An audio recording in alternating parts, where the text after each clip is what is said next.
Yes. Praise Lord. देवाची स्तुती असो.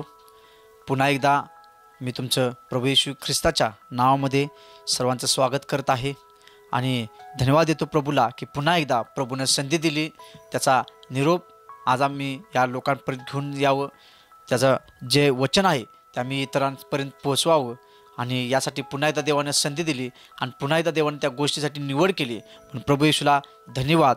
आम्ही आज संदेशामधून पाहत आहोत प्रियानो की आज जगामध्ये कोणता आत्मा जर जास्त काम करत असेल तर तो आत्मा आहे पक्षपाताचा. आणि पक्षपात हा प्रत्येक घराघरामध्ये कुटुंबामध्ये आज होत आहे आणि पक्षपातामुळे काही ठिकाणी आत्महत्यासारख्या गोष्टी घडत आहेत. काहींचे मुलं आज आत्महत्या करत आहेत, काहींच्या सुना आज आत्महत्या करत आहेत आणि बऱ्याच गोष्टी पक्षपाताद्वारे होत आहेत. पक्षपातामुळे काही लोकांचं भरपूर नुकसान होत आहे. पक्षपातामुळे भरपूर लोक अडचणीमध्ये येत आहेत आणि याला कारणीभूत कोण आहे? तो पक्षपाताचा दुष्ट आत्म्याने आज लोक ग्रासित झालेले आहेत आणि त्यांना पक्षपातामुळे आज स्वार्थ त्यांच्या जीवनामध्ये निर्माण झालेला आहे आणि हा निर्माण झालेला स्वार्थ आज त्यांना या गोष्टीमध्ये खाली पाडत आहे, तो त्यांना खाली घेऊन जात आहे. आणि यामुळे या पक्षपाताच्या आत्म्यामुळे आज लोक गोंधळात पडलेले आहेत. आज लोकांचं जीवन विस्कळीत झालेलं आहे. कशाद्वारे?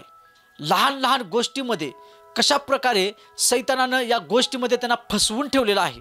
या पक्षपाती जीवनामध्ये सर्व गोष्टी त्यांनी चांगली करत असतील, परंतु पक्षपाती जीवनामध्ये त्यांना कसं अडकून ठेवलेलं आहे आम्ही वचनाच्याद्वारे आज सर्व गोष्टी पाहणार आहोत.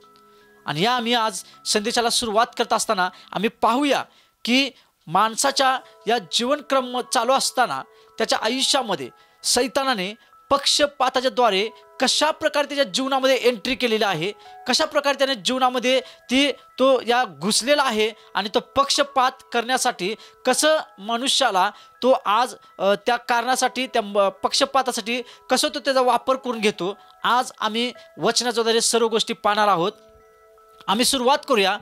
रोमकरास पत्र याचा 2 अध्याय 11 वचन आम्हाला काय सांगते? रोमकरास पत्र 2 अध्याय त्याचं 11 वचन. कारण देवाजवळ पक्षपात नाही. वचन या ठिकाणी सांगत आहे आम्हाला की कारण देवाजवळ पक्षपात नाही. आमच्या नेहमी सुरुवातीला एक गोष्ट नेहमी आमच्या लक्षात असली पाहिजे. ज्या जिवंत देवाची आम्ही उपासना करतो, ज्या जिवंत देवाची आम्ही स्तुती आराधना करतो, आम्ही गौरव करतो, आम्ही सर्व गोष्टी मागतो, आम्ही सर्व गोष्टीमध्ये आम्ही त्याला आमचं सर्वस्व अर्पण केलेलं आहे आणि ज्याच्या विश्वासावर आम्ही जगत आहे, त्या जिवंत देवाजवळ सर्वात पहिली गोष्ट त्याच्याजवळ पक्षपात नाही. वचन सांगते, प्रभू म्हणत आहे उत्पत्तीमध्ये की मी तुम्हाला माझ्या प्रतिमेसारखं बनवलेलं आहे, माझ्यासारखं मी तुम्हाला बनवलेलं आहे. जर आम्ही प्रभूची प्रतिमा आहोत, आम्ही जर प्रभूसारखं बनलेलं आहोत, याचा अर्थ प्रभूजवळ जर पक्षपात नाही तर आमच्याजवळ सुद्धा ती गोष्ट कधीही नसावी, आम्ही सुद्धा कधीही पक्षपाती नसावं. वचन सांगतं, प्रभू म्हणत आहे देवाजवळ पक्षपात नाही. देवाजवळ पक्षपात नाही याचा अर्थ काय?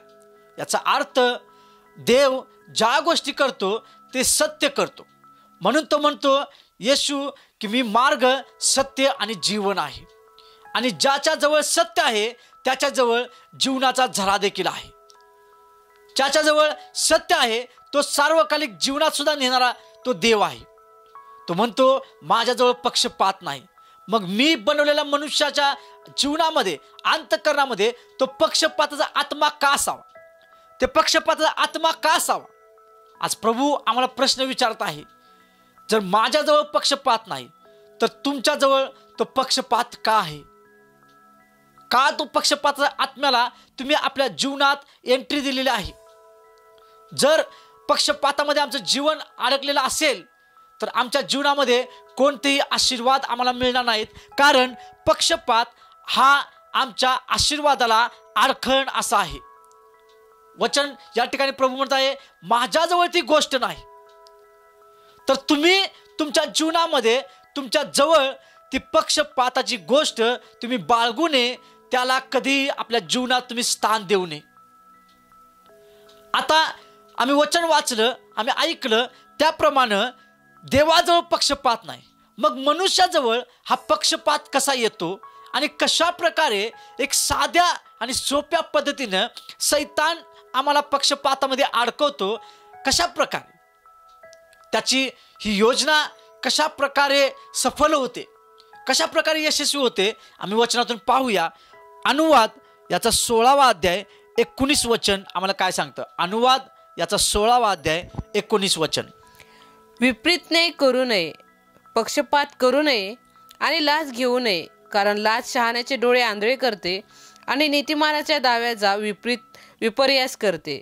वचन या ठिकाणी पुन्हा एकदा देव आमच्याशी बोलत आहे. प्रभू म्हणत आहे, तुम्ही सर्वात पहिला जर एखादी गोष्ट, एखादा भाऊ, एखादी बहीण आपली दुःख आणि आपली समस्या, एखादी अडचण जर तुमच्याजवळ तो घेऊन येत आहे, तर तुम्ही त्याचं विपरीत पहिला न्याय करू नका. ज्यावेळी तुम्ही एखादी गोष्ट ऐकता आणि त्या व्यक्तीच्या बाजूने तुम्हाला जर लढण्याची जर इच्छा असेल, तर तुम्ही दुसरा जो व्यक्ती आहे, जर त्याची चुकी नसेल परंतु हा व्यक्ती तुमच्याकडे आला आहे म्हणून तुम्ही याच्या जर तोंडाकडे पाहून जर तुम्ही विपरीत, याचा अर्थ तुम्ही याची बाजू घेऊन त्याला खाली पाडण्यासाठी, याचं ऐकण्यासाठी, त्या व्यक्तीला दोषी ठेवण्यासाठी जर तुम्ही न्याय करताय, तर आमच्या जीवनामध्ये पक्षपाताचा आत्मा काम करत आहे. या ठिकाणी आम्हाला वचनातून पाहायला मिळतं, विपरीत न्याय करू नये, पक्षपात करू नये आणि वचन सांगतं लाच घेऊ नये. विपरीत न्याय कोण करतो? जो लाच बाळगतो. विपरीत न्याय कोण करतो? जो लाच घेण्यामध्ये जो आंधळा झालेला आहे. वचन सांगते त्याच्या डोळ्यावर मोहर आलेली आहे. मग ती पैशाची मोहर असू शकते, ती एखादी वस्तूची मोहर असू शकते, ती एखाद्या व्यक्तीच्या अट्रॅक्शनची मोहर असू शकते, एखाद्या व्यक्तीविषयी त्या प्रीतीची मोहर असू शकते. आमच्या जीवनामध्ये जर आम्ही आंधळे झालेले आहोत, या वचन सांगते शहाण्यांचे, भल्या भल्या मोठमोठ्या शहाण्यांचे लाच घेण्यामुळे डोळे आंधळे झालेले आहेत. आज कोर्टामध्ये असेल, पोलीस स्टेशनमध्ये असेल, वकिलांच्या इथे असेल आणि सामान्य जनतेच्या इथे असेल, खेडेगावांमध्ये ग्रामपंचायतच्या या सर्व सदस्यांमध्ये असेल, जर तुम्ही पाहाल तर आम्ही तिथं आम्हाला समजतं आणि आम्हाला ऐकायला देखील मिळतं आणि आम्हाला बघायला सुद्धा मिळतं. जर एखादा व्यक्ती पैसेवान असेल, तो प्रतिष्ठित असेल आणि त्यानं पैशाचा काही मोह दाखवला, त्याने लाच देण्याचा प्रयत्न केला, तर तो न्यायाधीश, तो अधिकारी त्याच्या बाजूने लढतो. का? कारण पैशाने त्याचे डोळे आंधळे केलेले आहेत. ज्यावेळी पैसे त्याच्या डोळ्याला दिसतात, तो आपला न्याय बदलतो, तो आपला न्याय बदलतो. कोर्टामध्ये सुद्धा या गोष्टी आज घडत आहेत. मोठमोठे अधिकारी या गोष्टीमध्ये आज अडकलेले आहेत. सैतानाने त्यांना आंधळे केलेलं आहे. कितीतरी लोक आज पैशाच्या पाठीमागे लागून, प्रॉपर्टीच्या पाठीमागे लागून, एखादा आवडता जर आपला तो सहकारी असेल तर त्या गोष्टीच्या पाठीमागे लागून ते आंधळे होतात आणि ते विपरीत न्याय करतात. चुकी असताना सुद्धा त्या व्यक्तीला ते निर्दोष ठरवतात आणि निर्दोष ठरवून त्या व्यक्तीची ते सुटका करतात. प्रभू म्हणतोय तुम्ही पक्षपात करत आहात. जर तुम्ही सत्याला सत्य म्हणत नाही आणि तुम्ही सत्याला स्वीकारत नाही, तर पक्षपाताच्या गोंधळामध्ये आम्ही अडकलेले आहोत. या ठिकाणी वचन आम्हाला देवाने सांगितलं की प्रभू म्हणत आहे तुम्ही लाच घेऊ नका. लाच शहाण्यांचे डोळे आंधळे करते आणि नीतिमानांच्या दाव्याचा विपर्यास ते करते. ते लाच नेहमी सत्याच्या विरोधात बोलते. ती नेहमी असत्याच्या मागे लागते. त्या व्यक्तीला असं वाटतं की आज मला ही गोष्ट मिळाली, मग या गोष्टीसाठी मी थोडंसं खोटं बोललो तर चालेल, मी थोडंसं या गोष्टीसाठी मी न्याय चुकीचा केला तरी चालेल. परंतु इथं या पृथ्वीवर असताना तुम्ही न्याय चुकीचा करशीला, पण स्वर्गामध्ये तिथं न्याय योग्य आहे. आम्ही पृथ्वीवर असताना आम्ही विपरीत न्याय करू शकतो, परंतु देव विपरीत न्याय करणारा नाही. तो सत्य आहे आणि तो नेहमी सत्याच्या बाजूनेच उभा असलेला तो देव आहे. वचन सांगते आम्हाला विपरीत न्याय करू नये. आज लोक आंधळे झालेत लाच घेण्यामध्ये. आज लाच घेण्याच्या द्वारे आज मोठमोठ्या संकटामध्ये ते अडकलेले आहेत. आज लाच घेण्यामुळे स्वतःच्या आबरू सुद्धा आज ते स्वतःच्या इज्जतीचा सुद्धा ते विचार करत नाहीत. आज ते स्वतःच्या इतकं कष्टानं कमवलेल्या नावाचा सुद्धा ते विचार करत नाहीत. कितीतरी वर्ष ते मेहनत करतात, कष्ट करतात, एक चांगलं नाव कमवतात आणि थोड्याशा या चुकीमुळं, थोड्याशा या विपरीत न्यायामुळं आणि थोड्याशा या लाच घेण्यामुळं आपलं आयुष्यभर कमवलेलं नाव ते देवापासून सुद्धा आणि जगातील या लोकांपासून सुद्धा ते गमावतात आणि आपलं नाव ते खराब करतात, आपली साक्ष ते खराब करतात. आंधळे डोळे आज उघडण्याची गरज आहे. जर लाच घेण्याच्या द्वारे आमचे डोळे जर आंधळे झाले असतील तर आमचे डोळे उघडण्याची गरज आहे. कोणकोणती लाच? फक्त पैशाचीच लाच नाही. एखाद्याची बाजू तुम्ही न ऐकता डायरेक्ट जर न्याय करता, न ऐकून घेता, एखाद्या व्यक्तीचं बरोबर आहे म्हणून तुम्ही त्याच्या बाजूने उभा राहता, तो व्यक्ती प्रतिष्ठित आहे म्हणून उभा राहता, तो व्यक्ती तुमचा आवडता आहे म्हणून उभा राहता, त्या व्यक्तीच्या बाजूनं तुम्हाला जर त्याच्या समोर तो व्यक्तीनं तुमचं गौरव करावं म्हणून त्याचं तुम्ही बाजू घेता आणि तुम्ही न्याय त्याच्या बाजूने जर करता तर हे लाच घेण्यामध्येच आहे. या गोष्टी लाच घेतल्यासारखं आहे. चुकीची प्रशंसा करून घेणं लाच घेतल्यासारखं आहे. पैसे घेणं लाच घेतल्यासारखं आहे. चुकीच्या लोकांच्या संगतीमध्ये राहून त्यांच्या हाल मिळवणं लाच घेतल्यासारखं आहे.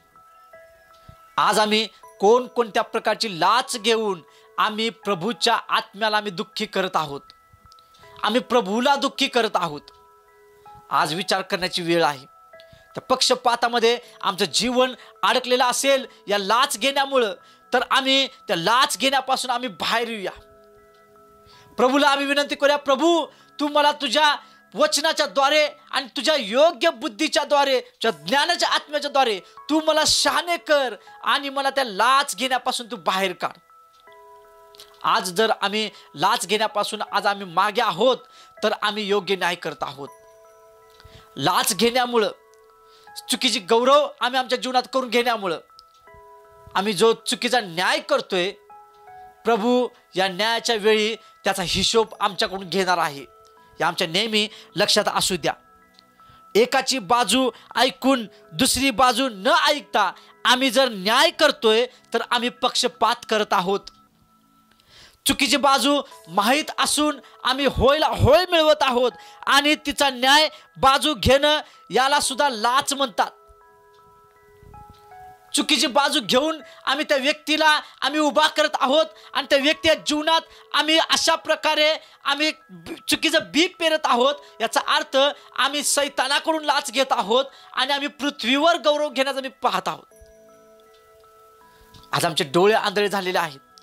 सैतानानं पृथ्वीवर लोकांचं गौरव करावं म्हणून काही लोकांना त्यानं उभा केलेला आहे, त्यानं तो वापरून घेत आहे आणि ती लोक सुद्धा अशा चुकीच्या लोकांचं गौरव करतात, स्तुती करतात. हो ब्रदर, तुम्ही खूप छान आहात, तुम्ही माझ्या बाजूने बोलला, बरं झालं, नाहीतर मी अडकलो असतो, तुम्हीच मला सोडवलं, तुम्हीच मला मुक्त केलं, मी चुकी केली, परंतु तुमच्या या बोलण्यामुळं आज मी या संकटातून सुटलो.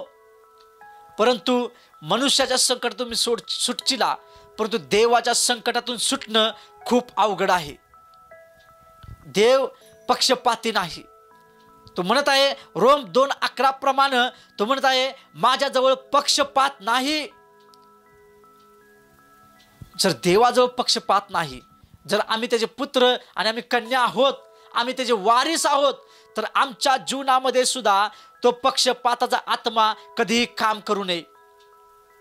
आज घराघरामध्ये सुद्धा पक्षपाताचा आत्मा मोठ्या प्रमाणामध्ये काम करत आहे. तो कशा प्रकारे काम करत आहे आम्ही पाहूया वचनाच्या द्वारे. जर आम्ही असे वागत असेल, आम्ही पक्षपाताप्रमाणे वागत असेल, आम्ही अजून पक्षपात करत असेल, तर काय होणार आमच्या जीवनामध्ये आम्ही पाहूया. कलसेकरास पत्र याचा 3रा अध्याय 25 वचन आम्हाला काय सांगतं. कलसेकरास पत्र याचा 3रा अध्याय 25 वचन. कारण अन्याय करणाऱ्याने केलेल्या न्यायाबद्दल त्याला परत मिळेल, पक्षपात होत नाही. वचन सांगते ज्या लोकांनी पक्षपात केलेला आहे त्या लोकांनी आत्तापर्यंत अन्यायच केलेला आहे. त्यानं चांगलं असं या पृथ्वीवर काही केलेलं नाही. त्यानं देवाच्या दृष्टीनं कोणतीही गोष्ट चांगली केलेली नाही. आणि प्रभू म्हणत आहे, जे तुम्ही पेरणार तेच उगवणार. तुम्ही अन्याय पेरत आहात तर अन्यायाचीच तुम्ही कापणी करणार. तो म्हणत आहे या वचनाच्या द्वारे, कलसेकरास पत्र 3रा अध्याय 25 वचनाद्वारे तो म्हणत आहे, अन्यायाने केलेली फेड पुन्हा अन्यायाच्या द्वारेच त्याला मिळणार. आज आम्ही जर अन्यायामध्ये वागलो असेल, आम्ही कोणावर अत्याचार केला असेल, आम्ही चुकीची बाजू घेऊन त्या व्यक्तीला जर सोडवलं असेल, आम्ही चुकीच्या हामध्ये हा मिळवला असेल, तर आमचं जीवन सुद्धा अन्यायामध्ये जगत आहोत आणि त्याची परतफेड प्रभू आमच्या जीवनामध्ये करणार. प्रभू आज म्हणत आहे, ज्या गोष्टी तुम्ही मिळवत आहात त्याची परतफेड तुमच्या जीवनात झाल्याशिवाय राहणार नाही. ज्याची जशी कृत्य त्याच्या जीवनात तसेच फळ मिळणार. प्रभूनं आम्हाला या गोष्टी आधी सांगितलेल्या आहेत. आज विचार करा, आम्ही आमच्या घरामध्ये असू दे, आम्ही आमच्या जीवनामध्ये असू दे, लोकांच्या घरामध्ये असू दे, एखादा व्यक्ती आमच्याकडं योग्य सल्ला घेण्यासाठी आला असताना आम्ही त्या व्यक्तीच्या जीवनामध्ये कोणत्या गोष्टी पेरत आहोत. जर आम्ही चुकीच्या गोष्टी पेरत आहोत तर आमच्या जीवनामध्ये सुद्धा सर्व गोष्टी चुकीच्या घडणार, कारण तेच आमच्या वाट्यास परत मिळणार आहे. चुकीचं पेरून चांगलं मिळण्याची अपेक्षा या पृथ्वीवर कुणी बाळगू नये. प्रभू आज आम्हाला या वचनाद्वारे शिकवत आहे. बरीच लोक चुकीचा न्याय करतात, चुकीची बाजू घेतात, पक्षपात करतात आणि नंतर प्रभूजवळ प्रार्थना करतात की प्रभू माझं चांगलं होऊ दे, माझ्या लेकरांचं चांगलं होऊ दे. परंतु त्यांच्या जीवनात या गोष्टी घडत नाहीत आणि ज्यावेळी त्यांच्या घरामध्ये चुकीच्या गोष्टी केल्यामुळं संकट यायला ज्यावेळी चालू होतात, अडचणी यायला चालू होतात, दुःख यायला चालू होतं, त्यांना समजत नाही या घरामध्ये आमच्या गोष्टी का होत आहेत. मग ते देवापाशी बसतात, रडतात आणि कुरकुर करायला चालू करतात. प्रभू असं का? मी तुझी प्रार्थना करतोय, मी प्रत्येक वेळी मी उपवास प्रार्थना करतोय, मी सर्व गोष्टी तुझ्या इच्छेप्रमाणे करतोय, परंतु माझ्या जीवनात दुःख काय येत आहे, परीक्षा काय येत आहेत, समस्या काय येत आहे. आम्हाला गोष्ट या समजत नाहीत आमच्या जीवनामध्ये या गोष्टी काय येत आहेत, कारण कुठंतरी आम्ही चुकीच्या मार्गदर्शनामुळं, चुकीच्या या सल्ल्यामुळं आम्ही एखाद्याच्या जीवनात अन्याय केलेला आहे, तोच फिरून आमच्या जीवनात पुन्हा आलेला आहे आणि याच्याद्वारे आम्हाला आमच्या जीवनात पक्षपाताचा आत्मा काम करतो. ज्यावेळी आम्ही चुकीची बाजू मांडतोय, आमच्या जीवनात त्याच क्षणाला चुकीची बाजू होण्यासाठी सुरुवात झालेली असते. चुकीची बाजू आम्ही घेतल्यामुळं आमच्या जीवनात सुद्धा संकटाची सुरुवात आम्ही त्या गोष्टीमुळे केलेली असते. म्हणून आमच्या जीवनात आम्ही नेहमी विपरीत न्याय करणारा नाही, तर आम्ही योग्य न्याय करणारा असावं. जर आम्ही जिवंत देवाचं पुत्र आणि जिवंत देवाची कन्या आहोत तर आम्ही योग्य न्याय करणारा आहोत, योग्य न्याय करणारा आम्ही असावं. कोणीही व्यक्ती कितीही दबाव देऊ दे, कितीही तो आमच्या समोर तो गडगडू दे, तो आम्हाला रिक्वेस्ट करू दे, विनंती करू दे, तो आमच्या हातापाया पडू दे, परंतु जर तो व्यक्ती चुकीचा असेल तर आम्ही त्याची प्रभूचं भय बाळगून आम्ही त्या व्यक्तीची बाजू न घेता आम्ही सत्याची बाजू जर घेतली तर आज आम्ही सुद्धा सत्याच्या द्वारे प्रत्येक बंधनातून मुक्त होणार. कारण प्रभू म्हणत आहे योहान 8:32 प्रमाणे, सत्य तुम्हाला समजेल आणि सत्य तुम्हाला बंधनातून मुक्त करेल. ज्यावेळी तुम्ही सत्याची बाजू घेता, त्या व्यक्तीच्या फक्त जीवनातली बंधनं नाही, तर तुमच्या जीवनातली बंधनं सुद्धा आज या पक्षपाताचा आत्मा नसल्यामुळे, सत्याच्या बाजूने तुम्ही उभा राहिल्यामुळे तुमच्या देखील जीवनामध्ये तुम्ही मुक्तता तुम्ही मिळवू शकता. आज आम्ही सत्याची बाजू घेत आहोत का? सत्याची बाजू घेणं आमच्यासाठी किती महत्त्वाचं आहे. पक्षपात लहान लहान गोष्टीमध्ये आज जीवनामध्ये काम करत आहे, परंतु ह्या गोष्टी आम्हाला समजत नाहीत. आम्ही अन्यायानं केलेली फेड आमच्या जीवनात परत येऊ नये यासाठी आम्ही न्यायानं वागणारे व्यक्ती आहोत. आम्ही न्यायानं वागणारे व्यक्ती असावं. वचन आम्हाला काय सांगते, पुढं आम्ही काय केलं पाहिजे या गोष्टीसाठी आम्ही पाहूया. अनुवाद याचा पहिला अध्याय त्याचं 17 वचन काय सांगतं. अनुवाद याचा पहिला अध्याय त्याचं 17 वचन. न्याय करताना पक्षपात करू नका, लहान मोठ्यांचे सारखेच ऐकून घ्या, कोणाचे तोंड पाहून भिवू नका, कारण न्याय करणे देवाचे काम आहे. एखादे प्रकरण तुम्हाला विशेष अवघड वाटले तर ते माझ्याकडे घेऊन या, म्हणजे मी ते ऐकेन. प्रभू या ठिकाणी स्पष्टपणे सांगत आहे. अनुवाद याचा पहिला अध्याय आणि 17 वचनाप्रमाणे प्रभू आज म्हणत आहेत, न्याय करताना तुम्ही पक्षपात करू नका. न्याय करताना कधी आम्ही चुकीची बाजू आणि बरोबर बाजू ऐकून घेऊन सुद्धा आम्ही चुकीच्या बाजूने होय म्हणू नये.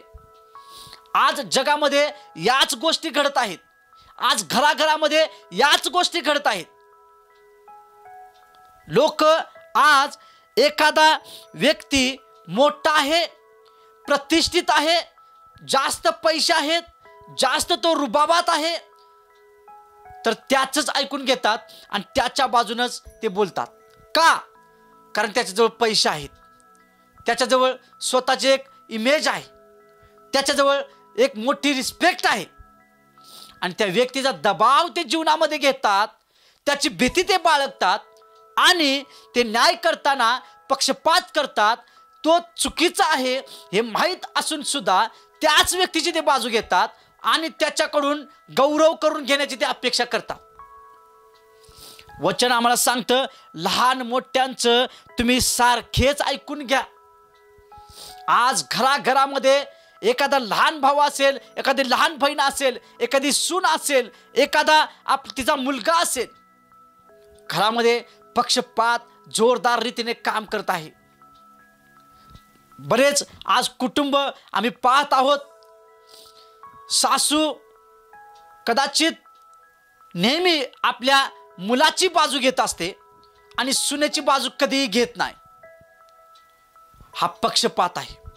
कारण सैतान अशा सासूंच्या मनामध्ये एकच गोष्ट घालत असतो, हा तुझा मुलगा तुझ्या पोटी जन्म घेतलेला आहे आणि ही तुझी सून जी आहे ती बाहेरून करून आणल्या, तुझा आणि याचा काही संबंध नाही, त्याच्यामुळं हिच्याकडे तू लक्ष देऊ नको, आपल्या मुलाकडे लक्ष दे. सैतान कानामध्ये आमच्या या गोष्टी सांगत असतो. जी व्यक्ती आत्मिकतेमध्ये कमी आहे, देवाच्या दृष्टीने आत्मिक लेवल तिची कमी आहे, तिची प्रार्थना जास्त नसेल किंवा ती ऐकण्यामध्ये ती मंद असेल, देवाच्या गोष्टी ऐकण्यामध्ये मंद असेल, देवाचं वचन स्वीकारण्यामध्ये ती कंटाळा करत असेल, तर अशी व्यक्ती सैतानाचं ऐकण्यामध्ये तरबेज असते. सासू नेहमी आपल्या मुलाची बाजू घेते. मुलगा दारू पिऊन सुनेला मारत असतोय तरीही ती सुनेची समजूत घालते, असू दे थोडासा मार खा, सहन कर, माझा मुलगा आहे तो, मी त्याला काही बोलू शकत नाही, परंतु तू मार खा. आज अशा प्रकारचा पक्षपात, भलेही तुम्ही न्याय करू शकत नाही, परंतु प्रभू या गोष्टीचा न्याय करेल. सासरा असेल तो देखील आपल्या सुनेवर अत्याचार करतो आणि आपल्या मुलाला योग्य रीतीने तो आपल्या जवळ घेत असतो. तो नेहमी म्हणतो, हा माझा मुलगा आहे, याला काय झालं तर सुनेला घेऊन मी काय करू. चुकीचे विचार आणि चुकीचं मनात आणणारा तो धूर्त सैतान आज अशा लोकांच्या जीवनामध्ये काम करत आहे. एक सासू नेहमी सुनेला खालचा दर्जा देते, कधीही तिचं ऐकून घेत नाही आणि आपल्या नेहमी मुलाच्या बाजूने भांडत असते. मुलगा दारुडा असला, मुलगा चुकीचा असला, मुलगा दादागिरी करणारा असला, मुलगा कोणती आज्ञा पाळणारा नसला, मुलगा नेहमी इतरांना तुच्छ लेखणार असला, तरी ती आपल्या आई किंवा आपल्या वडिलांना तो बरोबरच आहे असं वाटत असतं. परंतु त्यांना या गोष्टी समजत नाहीत की जो चुकीचा न्याय तुम्ही करत आहात, चुकीची बाजू तुम्ही घेत आहात, तुमच्या घरामध्ये पुढच्या येणाऱ्या पिढीमध्ये सुद्धा तो शाप तुम्ही पेरत आहात अशा गोष्टी करण्यामुळे. हा जनरेशन टू जनरेशन वाडवडिलापासून आलेला शाप, याच्यातून तुमचं कुटुंब कधी मुक्त होऊ शकत नाही. कधी कधी सुनांचं सुद्धा चुकत असतं. सून सुद्धा कधी आपल्या सासूला आई म्हणून पाहत नाही. ती नेहमी आपल्या स्वतःच्या आईला बरोबर मानते, आपल्या आईचं ऐकते, परंतु सासूचं ऐकत नाही. नवऱ्याचं ऐकते, परंतु सासऱ्याचं ऐकत नाही. कधी कधी सासू सुनेचं सून सासूचं ऐकते, सासऱ्यांचं ऐकते, परंतु नवऱ्याचं ऐकत नाही. वचन सांगते, लहान असू दे मोठा असू दे, तुम्ही ऐकून घ्या आणि योग्य न्याय करा. जर आम्ही आमच्या सासूचं ऐकत नसेल, सासूचं सुनेचं ऐकत नसेल, मुलगा आईचं ऐकत नसेल, पत्नीचं ऐकत नसेल, एखाद्या चुकीच्या गोष्टीमध्ये ती त्याला चांगलं कॉन्सिडर करत असेल, चूक दाखवत असेल, तर स्वीकारणं गरजेचं आहे. जर आम्ही स्वीकारत नाही, आम्ही त्या गोष्टीला व्हॅल्यू देत नाही आणि आम्ही जर आमच्याच मुलांचं फक्त पाहत बसलो आणि दुसऱ्याला आम्ही कमी लेखलं, हा पक्षपात आहे प्रभूच्या दृष्टीनं. आम्ही आमच्या घरामध्ये चुकीच्या गोष्टी पेरत आहोत. सासू नेहमी सुना म्हणत असते, भरपूर मी छळ सहन केलाय, तू सहन केल्यावर काय होते, तू पण सहन कर, माझ्या मुलग्याला कुठलाही त्रास देऊ नकोस. सासरा सुद्धा या गोष्टीमध्ये इन्व्हॉल्व होतो. कधी कधी सून म्हणते, मी चांगल्या घरात राहिलेलो आहे, तुझ्या घरामध्ये मला त्रास होत आहे, तू त्रास सहन कर, मी करणार नाही, आणि नवऱ्याला फक्त आपल्या जवळ करत असते. देवाच्या प्रियानो, हा खूप मोठा पक्षपात आहे. आज या लहान लहान गोष्टीमुळे कित्येकाचे कुटुंब आज उद्ध्वस्त होत आहेत. कित्येकाचे कुटुंब आज तुटत आहेत. कित्येकाच्या कुटुंबामध्ये आज आशीर्वाद नाहीत, तर अश्रूचे स्थान ते बनलेलं आहे. दुःख आहे, समस्या आहे त्याच्या जीवनामध्ये, त्याचं कुटुंब आशीर्वादित नाही. का? कारण लहान लहान गोष्टीमध्ये आज ते न ऐकता न्याय करतात. चुकीच्या गोष्टी त्याने ऐकून घेऊन सुद्धा ते त्या गोष्टीसाठी भांडत नाहीत, आपल्या घरामध्ये ते बोलत नाहीत, त्या आपल्या मुलांना किंवा आपल्या सुनेला ते वळण लावत नाहीत. म्हणून आज पक्षपात त्यांच्या घरामध्ये करण्यामुळे दुष्ट आत्मा त्याच्या जीवनामध्ये काम करत आहे. भले तुम्ही फॅमिली प्रार्थना करत असाल, तुम्ही चर्चला नेहमी जात असाल, तुम्ही कुटुंबामध्ये जेवत असताना एकत्र जेवणाचा आनंद घेत असाल, तुम्ही खरेदी करत जात असताना आनंदाने एकत्र जात असाल, परंतु ज्यावेळी काहीतरी योग्य न्यायाची वेळ आली आणि एखाद्या गोष्टीमध्ये भांडण लागल्यानंतर चूक असताना सुद्धा त्या व्यक्तीला जर तुम्ही शांत बसवताय आणि चुकीच्या व्यक्तीची संगत तुम्ही घेऊन, तुम्ही बाजू घेऊन जर घरामध्ये जर तुम्ही त्याचा न्याय करत आहात, तर तुमच्या कुटुंबामध्ये सर्व गोष्टी करून सुद्धा या एका गोष्टीमुळे, या पक्षपातामुळे तुमच्या कुटुंबामध्ये प्रभूकडून येणारे आशीर्वाद तुम्ही थांबवत आहात. आज पक्षपातापासून आम्ही दूर राहूया. वचन सांगते, लहान मोठ्यांचे तुम्ही सारखेच ऐकून घ्या, कोणाचेही तोंड पाहून तुम्ही भिवू नका. कधी कधी आई आपल्या मुलाला पाहून घाबरते की हा मला मारल, माझ्या अंगावर येईल जर मी याच्या बाजूने नाही बोललो तरी. समाजामध्ये एखादी गोष्ट चुकीची घडली असेल आणि तो व्यक्ती नामांकित असेल, प्रतिष्ठित असेल, तो पैसेवान असेल, तर तो दादागिरी करणार असेल, तर काही लोक काय करतात, घरातील लोक सुद्धा काय करतात, त्याच्या हाला हा मिळवतात, त्याला चांगलं वाटावं, तो मला मारल, तो मला लोकांसमोर माझा अपमान करल. या भीतीमुळे त्याचं तोंड पाहून ते त्याच्या हाल हा मिळवतात आणि म्हणतात याची काही चुकी नाही. पण वचन सांगते लूक 12:5 प्रमाणे प्रभू म्हणत आहे, जे शरीराचा घात करतात त्यांना तुम्ही भिवू नका. ज्याला आत्म्याचा घात करण्याचा अधिकार आहे आणि ज्याला नरकात टाकायचा अधिकार आहे त्यालाच तुम्ही भ्या, त्यालाच तुम्ही घाबरा. आज आम्ही कुणाला घाबरत आहोत? जो व्यक्ती आमच्या शरीराचा घात करणार त्याला आम्ही घाबरून चुकीचा न्याय जर करत आहोत तर आम्ही पक्षपातामध्ये जगत आहोत. वचन सांगते तोंड पाहून तुम्ही भिवू नका. कोणीही तो व्यक्ती असे, तुम्ही त्याला स्पष्ट त्याची चूक दाखवा आणि प्रभूच्या सामर्थ्याच्या द्वारे त्या व्यक्तीला त्या चुकीतून बाहेर काढा. भले तो तुम्हाला या पृथ्वीवर छळ करेल, त्रास देईल, परंतु प्रभूजवळ या गोष्टीमध्ये तुम्हाला आनंद आहे. तो म्हणत आहे कारण न्याय करणे देवाचं काम आहे. जर तुम्ही देवाचे पुत्र आणि कन्या आहात आणि तुमच्या अंतःकरणामध्ये देवाचा आत्मा जर आहे तर मला तुम्हाला सांगू द्या, देवाच्या आत्म्याच्या द्वारे तुम्ही मनुष्याच्या तोंडाला कधीही घाबरणार नाही, कुणालाही तुम्ही घाबरणार नाही आणि तुम्ही नेहमी सत्याच्या बाजूने लढणारे व्यक्ती असणार आणि तुम्ही योग्य न्याय करणार. कारण देवाचा आत्मा तुम्हाला तो सामर्थ्य प्राप्त करून देणार आणि त्या सामर्थ्याच्या द्वारे तुम्ही योग्य न्याय करणारे व्यक्ती असणार. म्हणून आम्ही कोणाचंही तोंड पाहून आम्ही घाबरू नये. तो चुकीचा आहे परंतु तो प्रतिष्ठित आहे म्हणून आम्ही त्याची बाजू कधी घेऊ नये. कारण सर्वांपेक्षा नामांकित, सर्वांपेक्षा प्रतिष्ठित आणि सर्व अधिकार असणारा आमचा देवाचा देव, आमचा प्रभूचा प्रभू, राजांचा राजा आमचा येशू ख्रिस्त आहे. आम्ही त्याच्या नावाला घाबरलं पाहिजे आणि आम्ही त्यालाच घाबरलं पाहिजे. कारण त्याला नरकात टाकण्याचा सुद्धा अधिकार आहे. मनुष्याला टाकण्याचा अधिकार नाही, सैतानाला टाकण्याचा अधिकार नाही, फक्त आणि फक्त येशूलाच नरकात टाकण्याचा अधिकार आहे.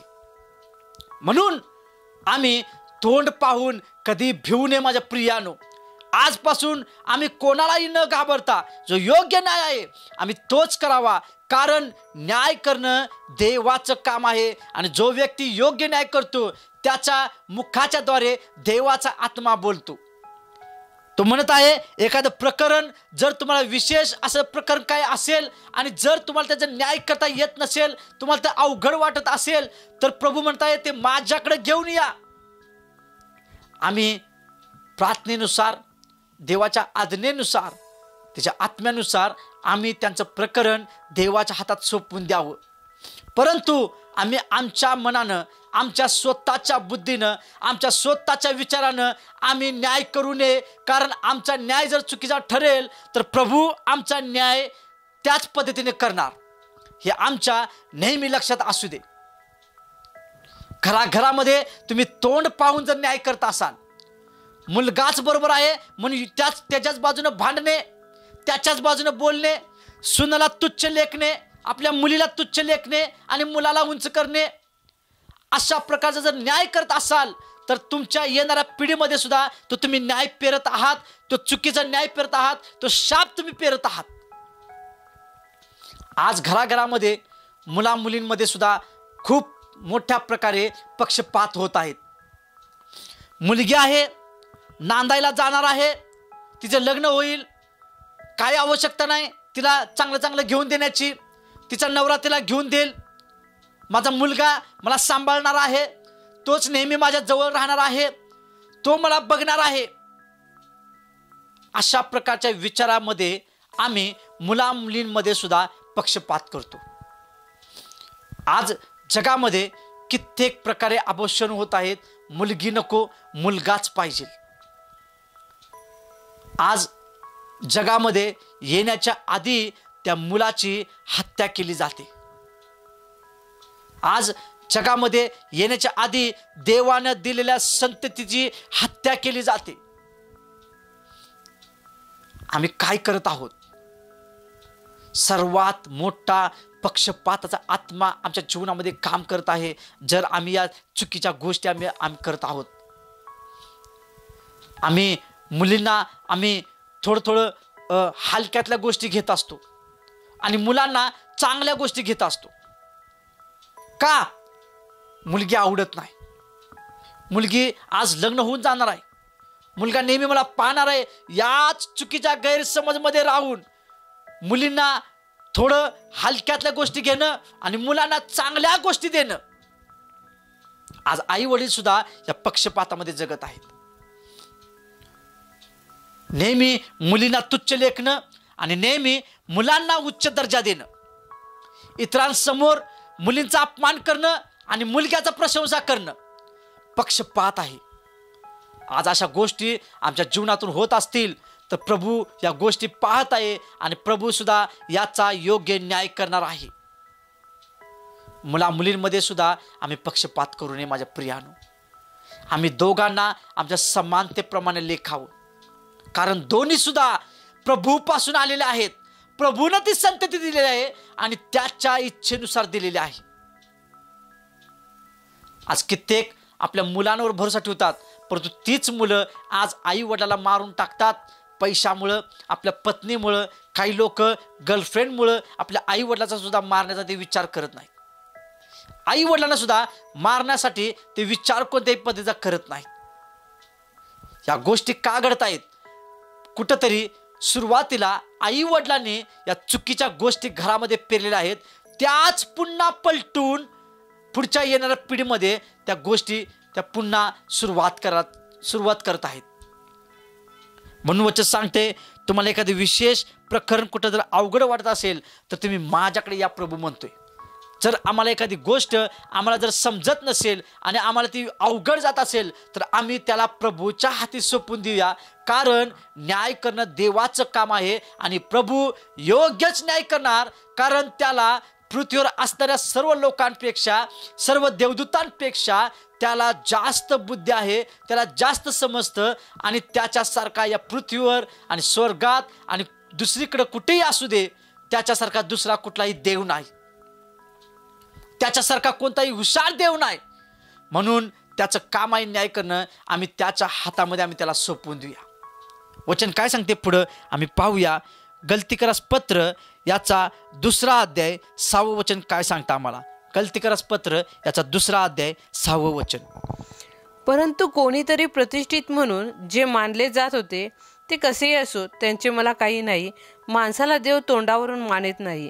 त्या प्रतिष्ठातांनी माझ्या सुवार्तेत काही भर घातली नाही. वचन आम्हाला सांगत आहे, परंतु कोणीतरी प्रतिष्ठित म्हणून. जसं मी बोललो की लोक पक्षपात कसे करतात. तो प्रतिष्ठित आहे, हो तो मान सन्मानाने मोठा आहे, मग तो काही करू दे, आम्ही त्याच्या गोष्टीवर झाकण घालूया आणि त्याच्या बाजूने आम्ही बोलूया. सर्वात मोठा पक्षपात आहे.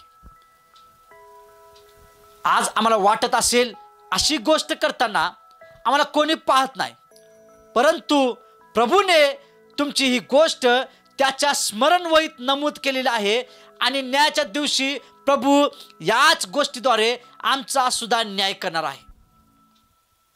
म्हणत आहे, परंतु कोणी प्रतिष्ठित म्हणून जे मानले जात होते, मग ते कसेही असोत, तो दारुडा असेल, तो दादागिरी करणारा असेल, तो मोठा खून करणारा असेल, तो आतंकवादी असेल, कोणी असू दे, जर त्याला घाबरून, त्याच्याकडे पाहून जर घाबरून आम्ही त्याची बाजू घेऊन आम्ही एखाद्या गरीबावर अन्याय करत आहोत, एखाद्या स्त्रीवर आम्ही अत्याचार करत आहोत, एखाद्या गरीब कुटुंबावर आम्ही अत्याचार करत आहोत, तर प्रभूच्या दृष्टीनं हा पक्षपात आहे आणि आम्ही अतिशय घाणेरडे कृत्य करत आहोत.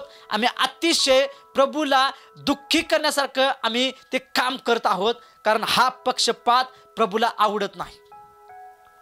वचन सांगते, ते कसेही असोत त्यांचे मला काही नाही. माणसाला देव तोंडावरून मानत नाही.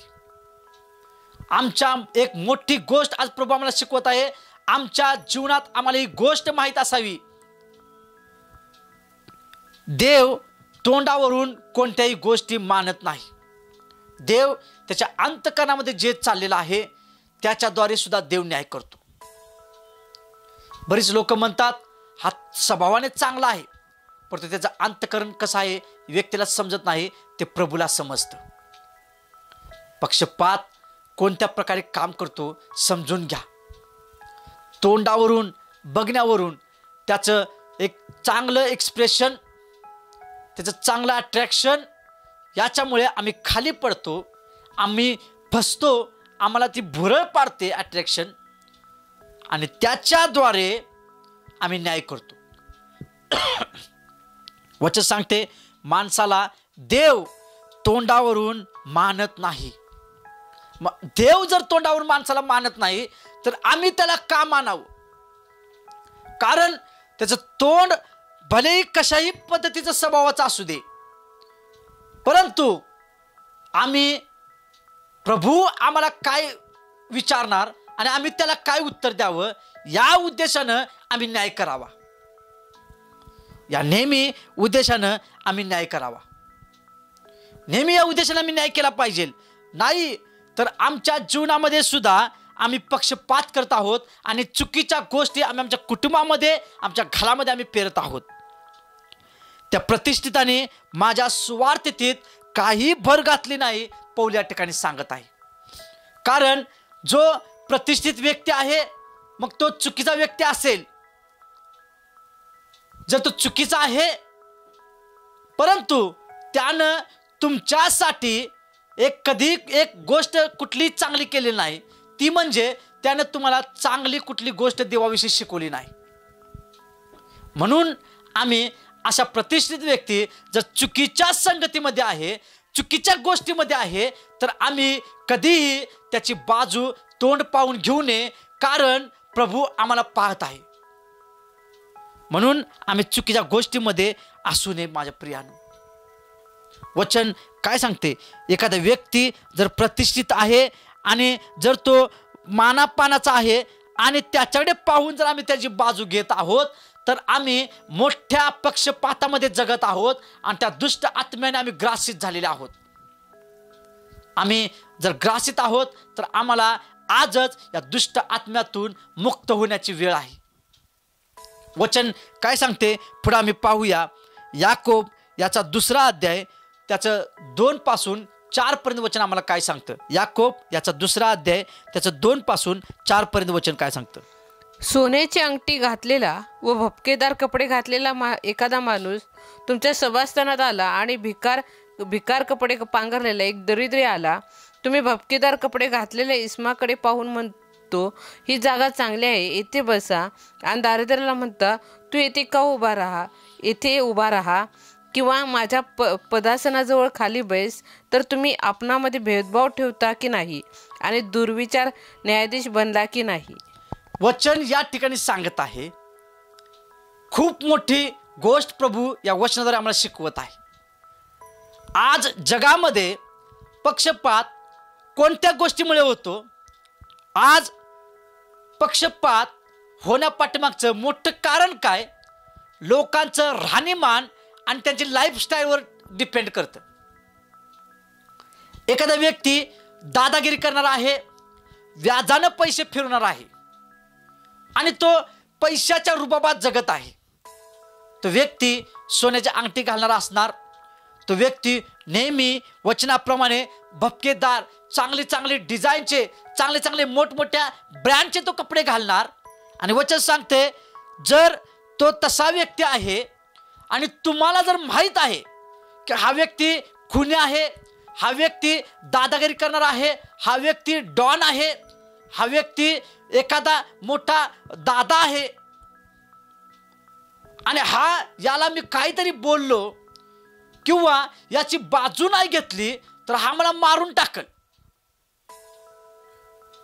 कार्यक्रमामध्ये सुद्धा घरामध्ये काही लोक कार्यक्रम ठेवतात आणि अशा प्रकारचा व्यक्ती जर आला, भपकेदार कपडे घातलेला, सोन्याची अंगठी घातलेला, तर लोक त्याला डायनिंग टेबलवर जेवायला बसवतात, त्याला हातामध्ये ताट देतात, त्याला हातामध्ये पाणी देतात. आणि एखादा गरीब व्यक्ती आमच्या कार्यक्रमाला उपस्थित आला तर आम्ही त्याला म्हणतो, दादा थोडा वेळ थांबा, पहिला हे व्यक्ती जेवून जाऊ द्यात, हे मोठे आहेत, अहो हे प्रतिष्ठित आहेत, यांना जेवून जाऊ द्या, हे पहिला जेवू द्या आणि मग नंतर तुम्ही बसा. या गोष्टी कोण पाहत असेल? प्रभू पाहत आहे. भपकेदार कपडे घातलेल्याला आम्ही प्रथम स्थान देतोय आणि अशा व्यक्तीला आम्ही दुसरं स्थान देतोय. पक्षपात आहे माझ्या प्रियानो, पक्षपात आम्ही जोरदार रीतीने करत आहोत. प्रभू म्हणला, माझ्या मेजवानीत कोण असावं? लंगडे, आंधळे, मुके, बहिरे, दरिद्री लोक असावेत. त्यांना या मेजवानीसाठी आमंत्रित करा. आम्ही कोणाला आमंत्रित करत आहोत? भपकेदार कपडे घातलेल्या माणसाला? आज वचन सांगते, भपकेदार कपडे घातलेल्या इसमाकडे तुम्ही ज्यावेळी पाहता, त्याला तुम्ही म्हणता ही जागा चांगली आहे. आणि एखाद्या गरीब व्यक्तीला तुम्ही म्हणता ही जागा तुमच्यासाठी नाही, तुम्ही खाली बसा, तुम्ही एखाद्या कोपऱ्यामध्ये बसा. एक जेवणामध्ये पदार्थ दिला, दुसरा नाही दिला तरी चालते, परंतु प्रतिष्ठित व्यक्तीला सर्व पंच पक्वान दिलं पाहिजे. असं आम्ही करत आहोत तर आम्ही विपरीत न्याय करत आहोत, आम्ही पक्षपात करत आहोत. बरीच लोक कार्यक्रमामध्ये त्यांचे हे स्वभाव दिसून येतात. काही विश्वासू लोकांमध्ये सुद्धा हा स्वभाव दिसून येतो. आज लोकांचं जीवन अशा चुकीच्या पक्षपातामध्ये व्यस्त झालेलं आहे माझ्या प्रियानो. आणि या व्यस्त जीवनामुळे त्यांच्या जीवनामध्ये आज ते ग्रासित आहेत दुष्ट आत्म्याने. दुष्ट आत्म्याने ते ग्रासित आहेत. एक मोठी गोष्ट आम्ही जर पाहायला गेलो तर बघा, पक्षपात कशा प्रकारे काम करतो. एका घरामध्ये एक नोकर असेल आणि जो मालक आहे, त्या दोघांमध्ये काय होतं? जर एखाद्या मालकाने आपल्या नोकराला आपल्या मुलाच्या वाढदिवसामध्ये जर आमंत्रित केलं तर तो गरीब व्यक्ती नेहमीच चांगल्या विचारामध्ये असतो. तो काय विचार करतो? मला मालकाच्या घरी जायचं आहे, ते प्रतिष्ठित व्यक्ती आहेत आणि मला सुद्धा त्यांच्या चांगल्या गोष्टीसाठी त्यांना चांगलं वाटावं आणि माझी सुद्धा इज्जत राहावी म्हणून तो काय करतो? तो बिचारा उसने पासने करतो. काही लोकांकडून ते उसने घेतो आणि चांगल्यातलं चांगलं गिफ्ट घेतो आणि चांगलं महागडं गिफ्ट घेऊन तो मालकाच्या मुलग्याला तो देण्यासाठी त्या कार्यक्रमामध्ये तो सहभागी होतो. कारण त्याला ठाऊक असतं की असं करणं माझ्यासाठी योग्य आहे. परंतु जर कामगाराच्या मुलाचा बर्थडे असेल, वाढदिवस असेल आणि त्यानं मालकाला आमंत्रित केलं तर मालक काय म्हणतो? अरे हा कामगार आहे, याला एवढं चांगलं द्यायची काय गरज आहे? याची कुठे एवढी पात्रता आहे? कसलं तरी साधं गिफ्ट घ्या आणि देऊन या माझ्या नावाने. हा पक्षपात आहे. अशा प्रकारचा मोठा पक्षपात आज लोकांच्या जीवनामध्ये दुष्ट आत्मा कार्य करत आहे. वचन सांगते की आणि भिकारी कपडे पांघराला एक दरिद्री आला तर त्याला आम्ही म्हणतो तू खाली बस, तू शेवटला जेव, तू नंतर जेव, काय उरलं तर तुला आम्ही देतो, एक तासाभराने फिरून ये. आम्ही पक्षपात करत आहोत. वचन सांगते तुम्ही आपल्यामध्ये भेदभाव ठेवता का नाही? याकोब देवाच्या आत्म्यानुसार आम्हाला प्रश्न विचारत आहे. असं जर आम्ही करत आहोत तर आम्ही भेदभाव करत आहोत का नाही? कार्यक्रमामध्ये आमच्या कुटुंबामध्ये एखादा कार्यक्रम असेल तर लांबचे व्यक्ती जे मोठे आहेत, प्रतिष्ठित आहेत, त्यांना आम्ही सगळ्यात पहिला जवळ करतो आणि जे गरीब लोक, जे जवळचे लोक आहेत, जे नातेवाईकातले असतील त्यांना आम्ही दुय्यम स्थान देतो. आम्ही त्यांना नंतर विचारतो. हा पक्षपात आहे. एखाद्याला खाली बसवणं आणि एखाद्याला वर बसवणं हा पक्षपात आहे. आम्ही सर्वांना सारखीच जागा आणि सारखंच स्थान आम्ही दिलं तर प्रभूच्या दृष्टीनं योग्य न्याय आम्ही करत आहोत. हा व्यक्ती आला, याला पाणी नाही दिलं तर चालते. हा व्यक्ती आलाय, याला हातात पाणी दिलं पाहिजे. कधी कधी सासू म्हणते, हा सुनेच्या आई आल्या, यांना काय विचारायचं आहे, ते येतात जातात, त्यांना आपण काय बोलायचं नाही. परंतु तेच सासूचा सख्खा भाऊ आला तर ती सुनेला गडबडीनं बोलवते, उठवते आणि म्हणते, उठ उठ, पहिला पाणी दे, तुझं कर्तव्य आहे, तू हे केलं पाहिजे. हा पक्षपात आहे. हा पक्षपात दुष्ट आत्मा आहे जो आम्हाला तोंड पाहून न्याय करण्यासाठी तो उभा आहे. आम्हाला भुरळ पाडताय, माणसांविषयी तोंड पाहून आम्ही ते भुरळ पडत आहोत आणि तोंडाच्या द्वारे आम्ही न्याय करत आहोत. तर प्रभू सुद्धा आमचा याच पद्धतीने न्याय करणार.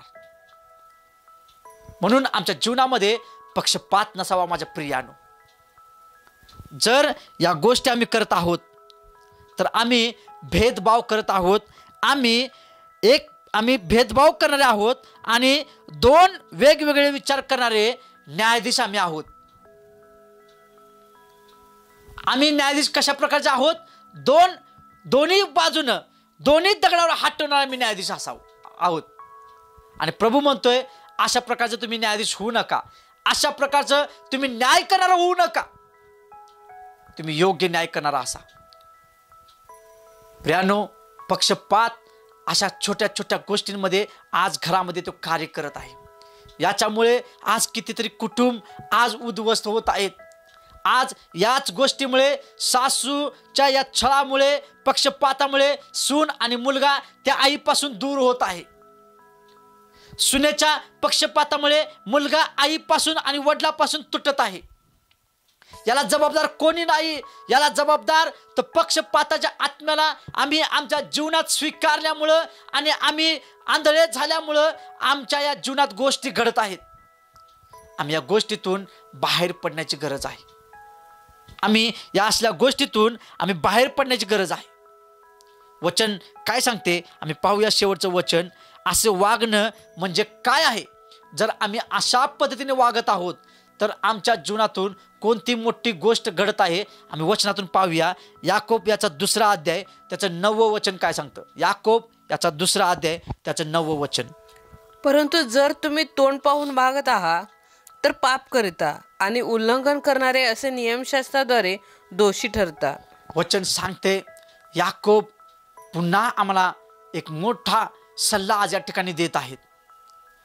ते म्हणत आहेत, जर तुम्ही अशा प्रकारे तोंड पाहून जर न्याय करत आहात, तुम्ही जर प्रत्येक क्षणाला भपकेदार कपडे व्यक्ती घातल्याचं तोंड पाहता आणि त्याला योग्य स्थान देता, गरीबाला तुम्ही स्थान देत नाही, घराघरामध्ये तुम्ही पक्षपात करत आहात, तुम्ही आपल्या कार्यक्रमामध्ये पक्षपात करत आहात, आपल्या कामाच्या ठिकाणी तुम्ही पक्षपात करत आहात, जर तुम्ही कुटुंबामध्ये पक्षपात करत आहात, जर तुम्ही आपल्या नातेवाईकांमध्ये पक्षपात करत आहात, आपल्या मित्र परिवारामध्ये पक्षपात करत आहात, तर तुम्ही पाप करत आहात. तो स्पष्ट या ठिकाणी वचनाद्वारे बोलत आहे की असा व्यक्ती पाप करत आहे जो तोंड पाहून वागत आहे, तर तुम्ही पाप करता असं याकोब या ठिकाणी आम्हाला सांगत आहेत. हा पक्षपात करणं एक मोठं पाप आहे, मोठं पाप आहे. आणि तो म्हणत आहे फक्त पापच नाही तर तुम्ही देवानं दिलेले जे नियम आहेत त्याचं तुम्ही उल्लंघन करत आहात आणि तुम्ही नियमशास्त्राच्या द्वारे दोषी आहात. तो आम्हाला स्पष्ट आज याकोब देवाच्या आत्म्यानुसार आम्हाला शिकवत आहेत. आम्ही नियमशास्त्राचे दोषी ठरत आहोत.